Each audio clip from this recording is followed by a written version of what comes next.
नमस्कार, मी रुबीना पठाण. तुम्ही पाहताय झी 24 तास. बुलेटिनच्या सुरुवातीलाच मोठी बातमी आहे. चंद्रपूर महापालिकेत काँग्रेस नेतेपदाचा वाद.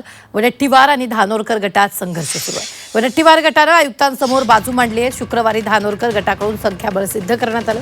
आता विभागीय आयुक्त काय निर्णय घेणार याकडे सगळ्यांचं लक्ष लागलंय. चंद्रपूर महापालिकेतील काँग्रेस गटनेतेपदाचा वाद पुन्हा एकदा विभागीय आयुक्ताच्या दरबारी पोहोचलाय. कोर्टाच्या आदेशानुसार वडट्टीवार गटाच्या नगरसेवकांनी आयुक्त कार्यालयात जाऊन आपली बाजू मांडली आहे. तर शुक्रवारी धानोरकर गटानं आयुक्तांसमोर आपलं संख्याबळ सिद्ध केलं होतं. त्यामुळे आता विभागीय आयुक्त काय निर्णय घेणार याकडे सगळ्यांचं लक्ष लागलं. दबाव कोणाचाही नव्हता. शेवटी नगरसेवकाचा हा वैयक्तिक प्रश्न आहे, कोणी कोणाच्या गटात सामील व्हायचं.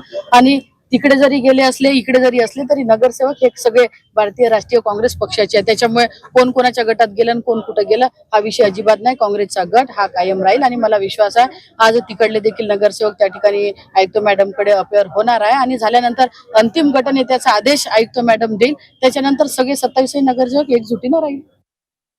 कोर्टाकडे आम्हाला स्टे भेटला होता. लास्ट वेळी जेव्हा हिअरिंग आली होती, मॅडमने दुसऱ्या गटाच्या विना ऐकून जे निर्णय घेतला होता घटनेचा, ते घटनेचा स्टे आला. मग नंतर कोर्टाने आदेश दिले आहे दोन्ही गटाच्या ऐकायच्या, तुम्हाला 27 नगरसेवकाच्या. दोन्ही नगरसेवक 27 नगरसेवक इकडे येऊन सर्व इकडे आम्ही जे आम्हाला म्हणायचं होतं ते पत्रामध्ये आम्ही लेखी दिले आहे. आता नंतर मॅडमच्या हातात आहे, मॅडम काय निर्णय घेणार आहे. आमचा जे अहवाल होता आम्ही मॅडमकडे सादर केला आहोत.